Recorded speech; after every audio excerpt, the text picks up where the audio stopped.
പ്രിയപ്പെട്ട വിദ്യാർത്ഥികളെ നമസ്കാരം. നമ്മൾ +2 തുല്യതയുടെ എക്കണോമിക്സിൻ്റെ ക്ലാസ്സാണ് എടുക്കുന്നത്. പ്രധാനപ്പെട്ട ചില ചോദ്യങ്ങളും ഉത്തരങ്ങളുമാണ് പറയുന്നത്.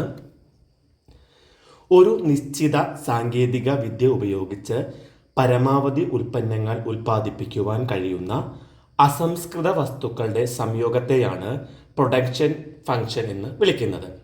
ഒരു നിശ്ചിത സാങ്കേതിക വിദ്യ ഉപയോഗിച്ച് പരമാവധി ഉൽപ്പന്നങ്ങൾ ഉൽപ്പാദിക്കാൻ കഴിയുന്ന അസംസ്കൃത വസ്തുക്കളുടെ സംയോഗമാണ് പ്രൊഡക്ഷൻ ഫംഗ്ഷൻ. മൊത്ത ഉൽപ്പാദനം TP മറ്റെല്ലാ ഉൽപ്പാദക ഘടകങ്ങളും സ്ഥിരമാക്കി നിർത്തിക്കൊണ്ട് ഉൽപ്പാദന ഘടകത്തിൽ മാത്രം മാറ്റം വരുമ്പോൾ ഉണ്ടാകുന്ന ആകെ ഉൽപ്പാദനമാണ് മൊത്തം ഉൽപ്പാദനം. മറ്റെല്ലാ ഉൽപ്പാദക ഘടകങ്ങളും സ്ഥിരമാക്കി നിർത്തിക്കൊണ്ട് ഉൽപ്പാദന ഘടകങ്ങളിൽ മാത്രം മാറ്റം വരുത്തുമ്പോൾ ഉണ്ടാകുന്ന ആകെ ഉൽപ്പാദനം. ശരാശരി ഉൽപ്പാദനം ഒരു യൂണിറ്റ് വിഭേദക ഉൽപ്പാദന ഘടകത്തിന് ഉൽപ്പന്നത്തെയാണ് ശരാശരി ഉൽപ്പന്നം എന്ന് വിളിക്കുന്നത്. ഒരു യൂണിറ്റ് വിഭേദക ഉൽപ്പാദന ഘടകത്തിൻ്റെ ഉൽപ്പന്നത്തെയാണ് ശരാശരി ഉൽപ്പന്നം എന്ന് വിളിക്കുന്നത്. അടുത്ത് സീമന്ത ഉൽപ്പാദനം. ഒരു യൂണിറ്റ് വിഭേദക ഉൽപ്പാദന ഘടകം VF കൂടി ഉപയോഗിക്കുമ്പോൾ ആകെ ഉൽപ്പന്നത്തിൻ്റെ കൂടെ കൂട്ടിച്ചേർക്കപ്പെട്ട ഉൽപ്പന്നത്തിൻ്റെ അളവാണിത്. ഒരു യൂണിറ്റ് വിഭേദക ഉൽപ്പാദന ഘടകം കൂടി ഉപയോഗിക്കുമ്പോൾ ആകെ ഉൽപ്പന്നത്തിൻ്റെ കൂടെ കൂട്ടിച്ചേർക്കപ്പെട്ട ഉൽപ്പന്നത്തിൻ്റെ അളവാണ് ഇത്. സീമന്ത ഉൽപ്പാദനം അല്ലെങ്കിൽ MP.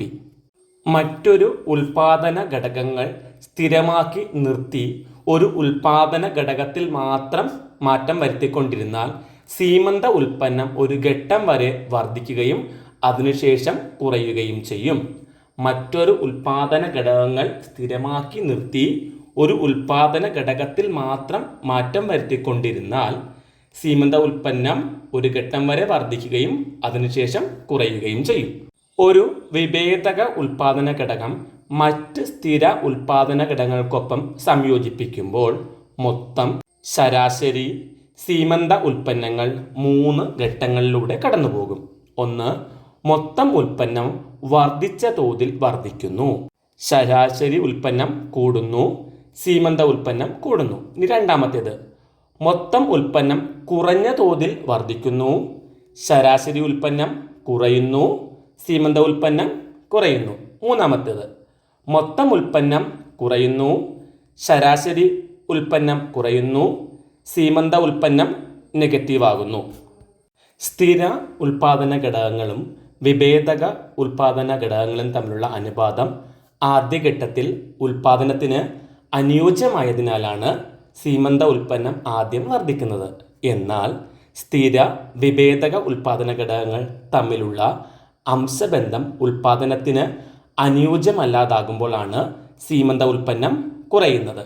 TPയും MPയും തമ്മിലുള്ള ബന്ധം. TP കൂടുമ്പോൾ MP പോസിറ്റീവാണ്. TP കുറയുമ്പോൾ MP നെഗറ്റീവാണ്.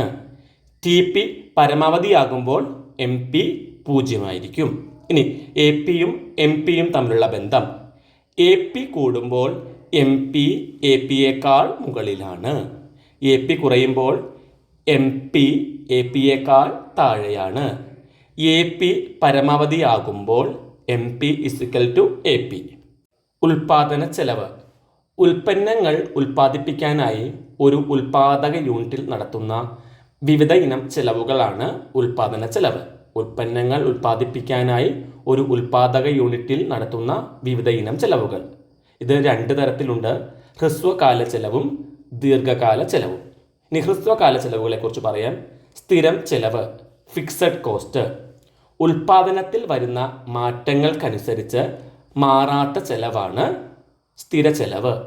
ഉൽപ്പാദനം ഒന്നും നടക്കാത്തപ്പോഴും ഈ ചെലവ് ഉണ്ടാകും. ഉദാഹരണം വാടക, ഇൻഷുറൻസ്, സ്ഥിര ജീവനക്കാരുടെ ശമ്പളം. വിഭേദക ചെലവ് ഉൽപ്പാദനത്തിൽ വരുന്ന മാറ്റങ്ങൾക്കനുസരിച്ച് മാറുന്ന ചെലവാണിത്. കറണ്ട് ചാർജ്, അസംസ്കൃത വസ്തുക്കളുടെ ചെലവ്. മൊത്തം ചെലവ് ആകെയുള്ള സ്ഥിരം ചെലവുകളും കൂട്ടുന്നതാണ് ഇത്. TC = TFC + TBC. ശരാശരി സ്ഥിരം ചെലവ് ഓരോ യൂണിറ്റ് ഉൽപ്പന്നം ഉൽപ്പാദിപ്പിക്കുമ്പോൾ ആവശ്യമായ സ്ഥിര ചെലവാണ് ഇത്.